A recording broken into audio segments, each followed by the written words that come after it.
Tonight, an update on the woman from our last show, the one with stage 4 terminal cancer, cut off from life-saving treatment by Obamacare.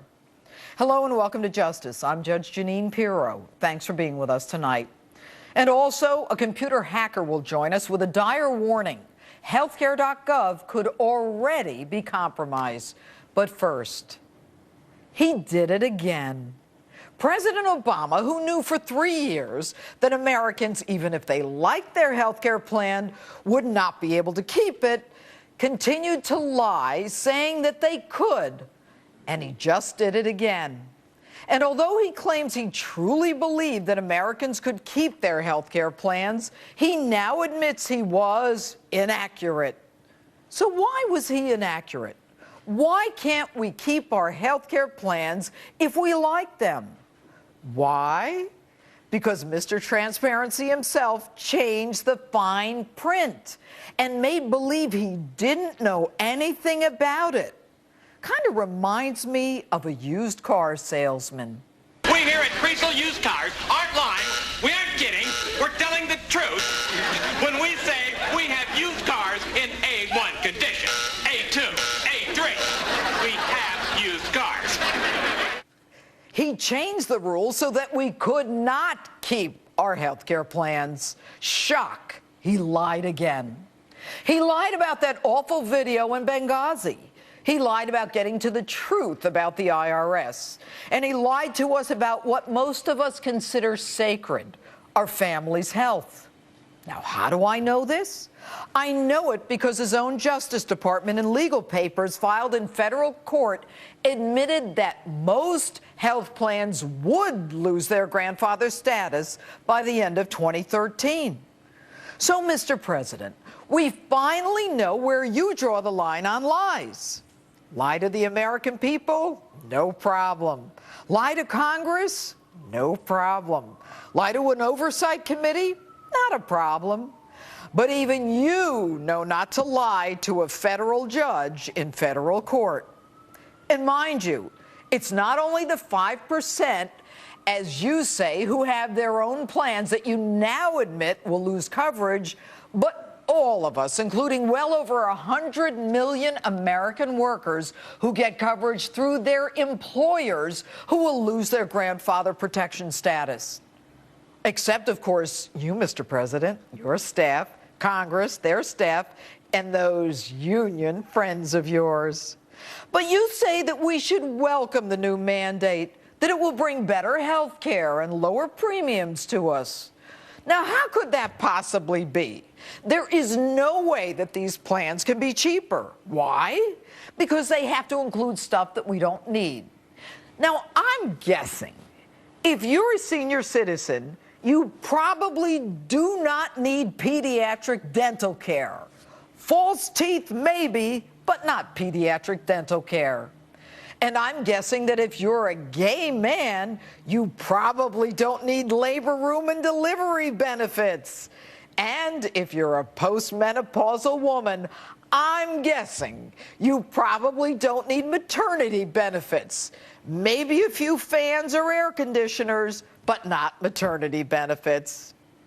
And the depths that you, Mr. President, went through to perpetuate this lie is only outdone by the ineptitude of your administration to even make good on your signature legislation. Now, what do I mean by that? How do you spend more than $600 million on a website that doesn't work? Why do you hire a Canadian company that even Canada fired with a French name that nobody can pronounce through a no-bid contract? Why would you even go out of the United States, the home of Amazon and Google, and hire a foreign company? And this week, we find out that your own FBI has been investigating one of your website contractors for fraud. The same contractor repeatedly written up in trade journals and exposés for lowballing bids to win contracts, only to have the final cost balloon exponentially. But I'll bet you're going to get to the bottom of this and you're going to hold people accountable. But why would I believe that, since you permitted navigators with criminal convictions to gather our personal, private information to put on a website that doesn't work? Why would you do this? Why lie about something that you know will ultimately be exposed as blatantly untrue? Why lie about a video in Benghazi? Why lie about your IRS targeting your political opponents? Why? So that you, Mr. President, can win an election. This week, an ABC Washington Post poll found that had the healthcare lie been exposed before November 2012, Romney would have won the election 49% to 45%. And Benghazi? Of course, you had to say it was a video. If you admitted that you knew al-Qaeda had killed 4 Americans, then I guess your Osama bin Laden narrative wouldn't have been so compelling. And if the IRS hadn't targeted your political enemies during your election, which, by the way, was pretty close, we might also have had a completely different result. So now that you've been forced to admit the lie, even your own party is panicked. They are scared. The sycophants who touted your health care bill, including Senator Mary Landrieu, Congressman Nick Rahall, they're jumping ship. What to do going forward? Now, yesterday you gave us an extra month next year to sign up for Obamacare. You say it's good news for consumers because we'll have more time to learn about the plans before enrolling. You know, my dad, rest in peace, always told me there are 2 reasons for doing things: a good reason and the real reason. The real reason? The 1 month would move the start of the 2015 enrollment and the inevitable increase in premiums to after the 2014 midterm elections. Now, isn't that special? Mr. President, with all due respect, you have done nothing but pull the wool over Americans' eyes in your relentless pursuit of power.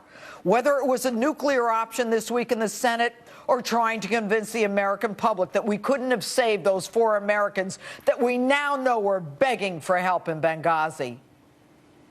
You came into office claiming you would give the American people the most transparent administration in history. That's one of the few things that maybe you didn't lie about. Except the transparency is about you. You are the one who's transparent, and Americans now see right through your lies. And with me now, conservative columnist and author of Never Trust a Liberal Over 3, Ann Coulter. Hi, Ann. Am I wrong? That was the most magnificent intro I have ever heard. I'm going to change it to the answering machine on my cell phone, and when I turn on my computer, I want that to come up.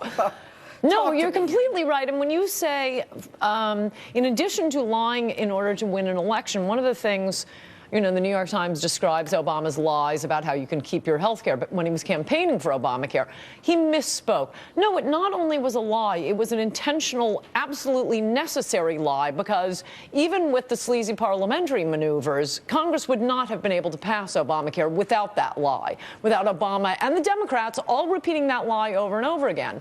And you mentioned Mary Landrieu, the allegedly conservative Democrat senator from Louisiana. Right. Oh, yeah, a lot of Democrats are backing away from it now, but I'm sorry, they all voted for it. You talk about doing something just to win their re-election. But you know what, Ann, it's worse than that, because what we now know is that the Justice Department is offering papers that make it clear that they knew that we weren't going to keep our health care plans. The Office of, I think it's control, is it budget control? Which office was it that said basically that there's no way they can keep their health care plans? The Health and Human Services promulgated these regulations basically saying that, you know, they're not going to be able to keep it, and 67% of Americans won't be able to keep it. They knew all of this. Yes. Yes, and yes, there was an HHS report back in 2010 saying 194 million Americans will be thrown off their current health care plans because, and now they have the audacity to say, oh, those were crap health care plans because they don't cover the things you just mentioned,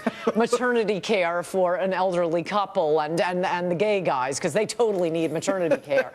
No, I mean, it is serious, and it would have been impeachable if it were any other president. But I'm so worried that these Democrats are going to worm their way out and convince their constituents, oh, but I'm trying to help now. I'm trying to give you a better plan. You know what I'm thinking now? I'm thinking for the first time that Americans are saying, hey, wait a minute, this is about my health now. You know, it's one thing for you to lie about politics, you know, whatever. Right. But don't you lie to me about, you know, a possible decision regarding a mastectomy. Right. And if I'm an amputee, I mean, don't you think that Americans this is really going to affect 20? I hope so, and I hope Republicans don't blow it, because if there was ever a time to reject the idea that there's no difference between the parties, remember, America, not one Republican voted for Obamacare, not one Democrat voted against it. And unless you change, I mean, you keep hearing people say, oh, Obamacare is going to fall on its own. Don't get in the way, Ted Cruz. Well, nothing falls on its own. Look at public education in America. Half of public school graduates in New York can't read. Has that fallen on its own? No, once liberals put something in place, it will go on and on and on unless you elect Republicans to repeal it. All right, Ann Coulter, always good to be with you. Thank you. And coming up, remember Maria Silva, the woman we met last show, who has been diagnosed with terminal cancer? Her medical coverage was dropped because of Obamacare. She's back with an update. You're not going to want to miss this one. And vote in tonight's Insta poll. Would President Obama have been reelected if Americans knew they were going to lose their health care? Facebook or tweet me at Judge Jeanine.